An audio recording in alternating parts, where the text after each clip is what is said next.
नमस्कार दोस्तों, दिव्य नेत्र द विजन से मैं प्रीतम कुमार आपका स्वागत करता हूं।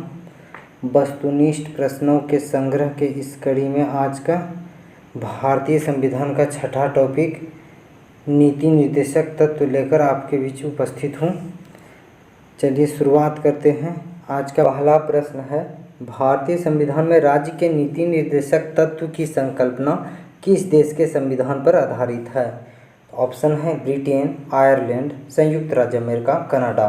तो इस प्रश्न का उत्तर हो जाएगा ऑप्शन नंबर बी, आयरलैंड। भारतीय संविधान में राज्य के नीति निर्देशक तत्व की संकल्पना आयरलैंड के संविधान पर आधारित है। तो ऑप्शन नंबर बी हो जाएगा। नेक्स्ट प्रश्न है, संविधान के अंतर्गत भारतीय लोकतंत्र के आदर्श को हम कहाँ देख सकते हैं? तो आदर्श की बात कही गई है। ऑप्शन है भाग 4, भाग 1, प्रस्तावना, भाग 3।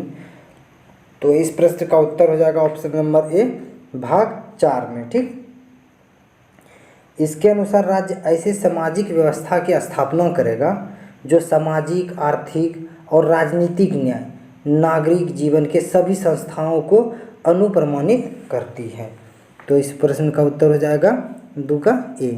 नेक्स्ट प्रश्न है, कल्याणकारी राज्य का उद्देश्य है। तो कल्याणकारी राज्य का क्या उद्देश्य है, देख लेते हैं ऑप्शन। पहला है अधिकतम लोगों का अधिकतम कल्याण सुनिश्चित करना। दूसरा है कमज़ोर वर्गों के कल्याण का प्रबंध करना। सी नंबर है सभी नागरिकों को स्वस्थ सुविधाएं प्रदान करना।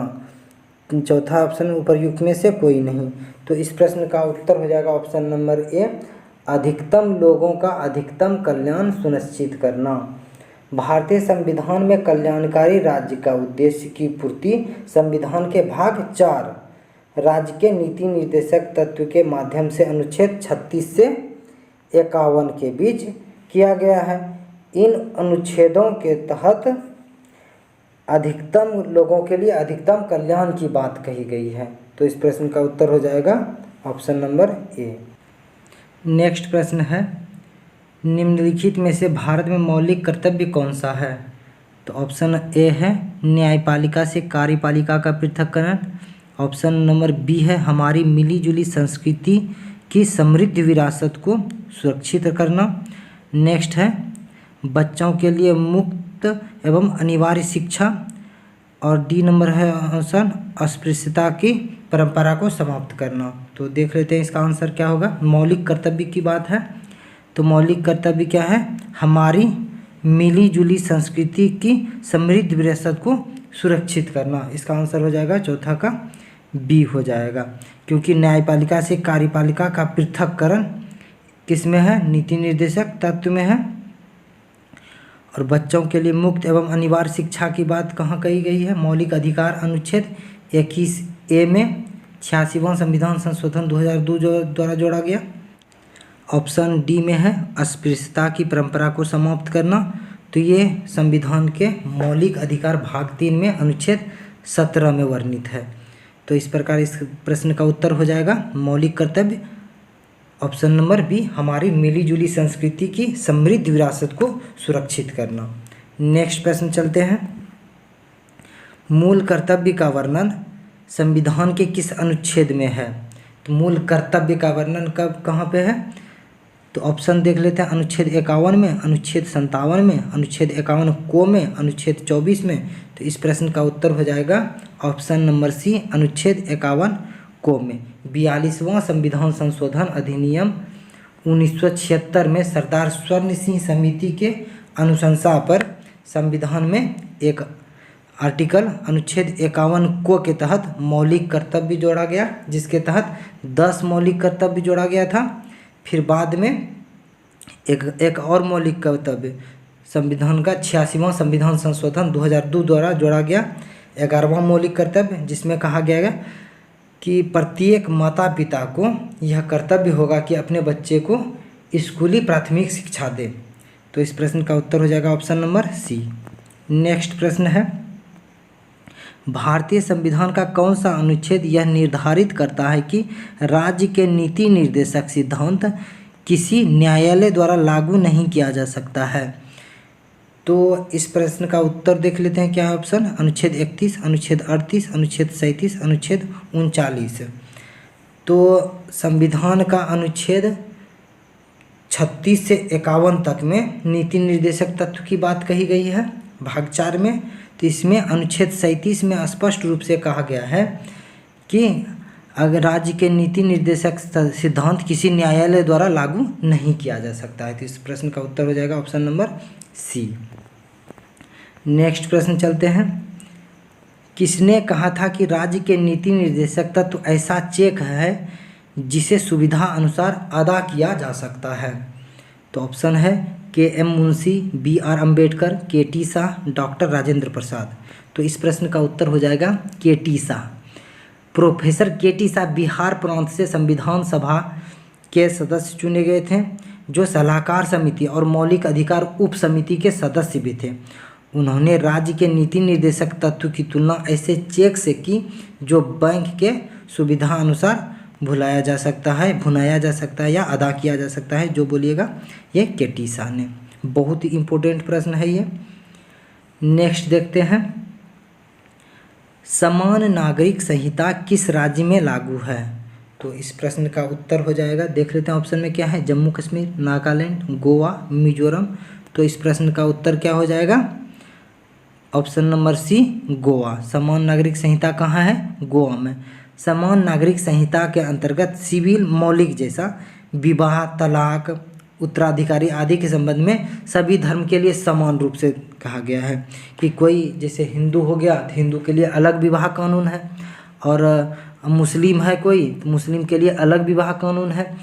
तो मतलब धर्म के आधार पे यहाँ कानून की बात नहीं कही गई है। कहाँ समान नागरिक संहिता में क्या है, सभी के लिए समान कानून, किसी भी धर्म से हो, किसी भी संप्रदाय से हो, समान कानून की बात कहाँ है, गोवा में है। ये पुर्तगाली का देन है और आज़ादी के पहले ही था, तो वैसा ही यहाँ पे सिस्टम रह गया। असमान नागरिक संहिता की बात कहाँ है, मौलिक नीति निर्देशक तत्व के अनुच्छेद 44 में। अनुच्छेद 44 में समान नागरिक संहिता की बात कही गई है, जो बहुत इंपॉर्टेंट प्रश्न है, याद रखिएगा। नेक्स्ट प्रश्न है। भारतीय संविधान के किस अनुच्छेद में समान न्याय एवं निःशुल्क विधिक सहायता का प्रावधान है। तो ऑप्शन देख लेते हैं। अनुच्छेद 30, अनुच्छेद 39 को, अनुच्छेद 25, अनुच्छेद 33। तो इस प्रश्न का उत्तर ढूंढने से पहले ये सोचिए कि कौन नहीं हो सकता है। तो मौलिक अधिकार भाग 3 में क्या है, कहाँ से अनुच्छेद है, अनुच्छेद 12 से 35। तो यहाँ समान न्याय एवं निःशुल्क विधिक सहायता आपको ऐसा नीति निर्देशक तत्व में पढ़े थे, लेकिन यहाँ अनुच्छेद 30 है। अनुच्छेद 30 तो मौलिक अधिकार में आ जाएगा, तो ये भी नहीं होगा। अनुच्छेद 25 मौलिक अधिकार के अंतर्गत आएगा, अनुच्छेद 33 मौलिक अधिकार के अंतर्गत आएगा। तो आप तीनों ऑप्शन छट गया, तो डायरेक्ट आंसर निकल गया 39 को। इसको आप मार सकते हैं, लेकिन हाँ अनुच्छेद 39 को ही आंसर होगा। संविधान के अनुच्छेद 39 को में क्या क्या है, क्या कहा गया है कि अनुच्छेद 39 को के अनुसार राज्य यह सुनिश्चित करेगा कि कानूनी व्यवस्था का संचालन इस प्रकार हो कि सभी को समान रूप से न्याय उपलब्ध हो सके तथा आर्थिक रूप से कमजोर वर्ग या अन्य प्रकार के व्यक्ति कोई भी हो, निःशुल्क विधिक सहायता की व्यवस्था होगा। इसे संविधान का 42वें संविधान संशोधन अनुच्छेद अधिनियम 1976 द्वारा जोड़ा गया है। तो याद रखिएगा, समान न्याय एवं निःशुल्क विधिक सहायता कब जोड़ा गया है, 42वां संविधान संशोधन अधिनियम 1976। उस समय इंदिरा गांधी की सरकार थी। नेक्स्ट प्रश्न चलते हैं। भारतीय संविधान के किस अनुच्छेद में राज्य को ग्राम पंचायतों का गठन का निर्देश दिया गया है। तो निर्देश देना मतलब ये ऑब्वियसली कहाँ है, नीति निर्देशक तत्व में है, लेकिन आप कहाँ देखे हैं, मौलिक अधिकार में 12 से 35 है, तो अनुच्छेद 32 तो नहीं होगा। अब ये तीनों में होगा आंसर, अनुच्छेद 40 है, अनुच्छेद 48 है, अनुच्छेद 78 है। तो नीति निर्देशक तत्व में है, तो नीति निर्देशक तत्व में कहाँ से कहाँ अनुच्छेद है, 36 से 51। आप एकदम एग्जाम देने जब बैठिए तो आप सोचिए कि क्या नहीं हो सकता है। 36 से 51 के बीच में यही दोनों ऑप्शन है, अनुच्छेद 78 भी नहीं होगा। तो आप ये ऑप्शन कट गया। अब ये दोनों में आंसर ढूंढना है, तो पंचायती राज की बात कहाँ कही गई है? अनुच्छेद 40 में पंचायती राज की बात कही गई है। भारतीय संविधान के अनुच्छेद 40 में ग्राम पंचायतों के गठन का प्रावधान है। इसके अंतर्गत राज्य ग्राम पंचायतों के गठन के लिए आवश्यक कदम उठाएगा, राज्य उठाएगा और उन्हें ऐसी शक्तियों और प्राधिकार प्रदान करेगा जो उन्हें स्वायत्त प्रशासन मतलब स्थानीय प्रशासन के अनुसार उसका चले और इकाई का विकेंद्रीकरण हो, सेंट्रलाइजेशन नहीं किसी का हो। इसलिए अनुच्छेद 40 में ये बात कही गई है। नेक्स्ट प्रश्न की ओर चलते हैं।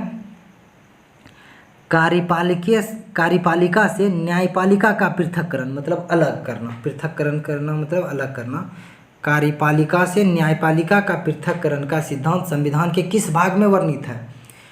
तो संविधान में क्या बोला गया है कि धीरे धीरे कार्यपालिका को न्यायपालिका से अलग करेंगे। किस अनुच्छेद में बोला गया है? नीति निर्देशक सिद्धांत के अनुच्छेद 50 में यह बात कहा गया है कि कार्यपालिका को न्यायपालिका से अलग करेंगे।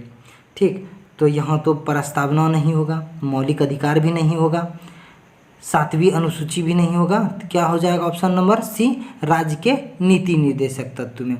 तो इस प्रश्न का उत्तर हो जाएगा ऑप्शन नंबर सी, राज्य के नीति निर्देशक तत्व। नेक्स्ट प्रश्न है, नीति निर्देशक सिद्धांत में कौन सा सिद्धांत गांधीवादी विचारधारा पर आधारित है? तो ऑप्शन देख लेते हैं। ग्राम पंचायत का गठन अनुच्छेद 40 में है। नीति निर्देशक तत्व में 14 वर्ष तक के सभी बच्चों के लिए अनिवार्य एवं निःशुल्क शिक्षा कहाँ पे बोला गया है? अनुच्छेद 43 में ये था। और 86वें संविधान संशोधन 2002 में कहाँ कर दिया गया? मौलिक अधिकार के अनुच्छेद 21A में। और सी नंबर क्या है? औषधीय उपयोग के अतिरिक्त सभी नशीले पदार्थों के सेवन पर प्रतिबंध कहाँ लगाता है? अनुच्छेद 46 में। और ऑप्शन देख लेते हैं एक, कमजोर तथा पिछड़े वर्ग के विकास के लिए कार्य करना। यहाँ क्या है? अनुच्छेद 47 में कमजोर और पिछड़ा वर्ग के लिए कार्य करेगी सरकार, तो ऐसा 47 में है। तो इस पर प्रश्न का उत्तर हो जाएगा, क्या बोल रहा है? गांधीवादी विचारधारा से प्रेरित है। तो गांधीवादी विचारधारा से प्रेरित था। इसमें 14 वर्ष तक के सभी बच्चों के लिए निःशुल्क एवं अनिवार्य शिक्षा हो, ये गांधी की देन है, गांधी के विचार से लिया गया है। तो इस प्रश्न का उत्तर हो जाएगा option number B. Gandhi ji यही चाहते थे कि सबको मातृभाषा में शिक्षा हो और क्या हो, सबका 14 वर्ष के लिए मुफ्त शिक्षा दिया जाए, सरकार दे ऐसा। तो ऐसा किया गया, गांधीवादी विचारधारा वही है। नेक्स्ट प्रश्न चलते हैं। निम्नलिखित नीति निर्देशक सिद्धांत में कौन सा सिद्धांत समाजवादी विचारधारा का प्रतीक है? ऑप्शन देख लेते हैं। सभी के जीवन निर्वाह के उपयुक्त साधन प्रदान करना। सभी को क्या है कि जीवन निर्वाह के लिए उपयुक्त साधन हो, तो ये तो नीति निर्देशक सिद्धांत में है। संपत्ति तथा उत्पादन के साधनों के कुछ लोगों में संकेंद्रण को रोकना, तथा एक ही लोग के पास संकेंद्रण न हो संपत्ति का। सबको उचित न्याय और संगत वितरण सुनिश्चित हो, सबको थोड़ा बहुत सबके पास पैसा हो, संकेंद्रण नहीं होना चाहिए। ये भी समाजवादी विचारधारा से का प्रतीक है। और क्या है? कार्य की न्याय उचित तथा न्यायोचित होगा, न्यायोचित तथा प्रसूति सहायता का प्रावधान। तो कार्य के लिए न्यायोचित मतलब सभी को अच्छा कार्य मिले, न्याय संगत कार्य मिले। और प्रसूति सहायता का प्रावधान भी कहाँ पे है? सामाजिक व्यवस्था की देन है कि समाज में ऐसा हो कि सबको न्यायोचित काम मिले, और प्रसूति सहायता को भी प्रावधान किया गया है। कहाँ पे किया गया है? समाजवादी विचारधारा की देन है ये। तो इस प्रश्न का ऑप्शन हो जाएगा और आंसर उपर्युक्त सभी समाजवादी विचारधारा से प्रेरित है। तो आप देखेंगे कि नीति निर्देशक तत्व में लगभग सारे प्रावधान समाजवादी विचारधारा से ही प्रेरित है। नेक्स्ट प्रश्न है, मौलिक कर्तव्य को समुच्चय सदैव अंग होता है। मतलब मौलिक कर्तव्य का सदैव कौन सा अंग होता है? एकात्मक संविधान का, लोकतांत्रिक संविधान का, समाजवादी सिद्धांत का, संघीय संविधान का। एकात्मक संविधान का मतलब क्या हो गया कि एकात्मकता की ओर झुका हुआ। तो ऐसा तो नहीं बोला मौलिक कर्तव्य में कि सबका कर्तव्य बने, तो एकात्मकता टाइप का तो कुछ बात नहीं है। लोकतांत्रिक संविधान का ये भी नहीं होगा। समाजवादी सिद्धांत का ऐसा संविधान हो जिसमें समाजवाद, समाज का विस्तार हो, समाज में सभी लोग, सभी वर्ग के लोग भाईचारा से रहे और सबका कल्याण हो, ऐसा मौलिक कर्तव्य के में किया गया है। तो समाजवादी संविधान का देन होगा मौलिक कर्तव्य समुच्चय सदैव अंग होगा। तो ऑप्शन नंबर आंसर सी हो जाएगा। नेक्स्ट प्रश्न है, भारत के प्रत्येक नागरिक का यह कर्तव्य होगा कि वह प्राकृतिक पर्यावरण का संरक्षण एवं सुधार करे। प्राकृतिक पर्यावरण का संरक्षण एवं सुधार करे, यह कथन भारतीय संविधान के किस अनुच्छेद से संबंधित है? यह डायरेक्ट बोला गया है कहाँ पे? 48 को में। नीति निर्देशक बात कहाँ है? 36 से 51।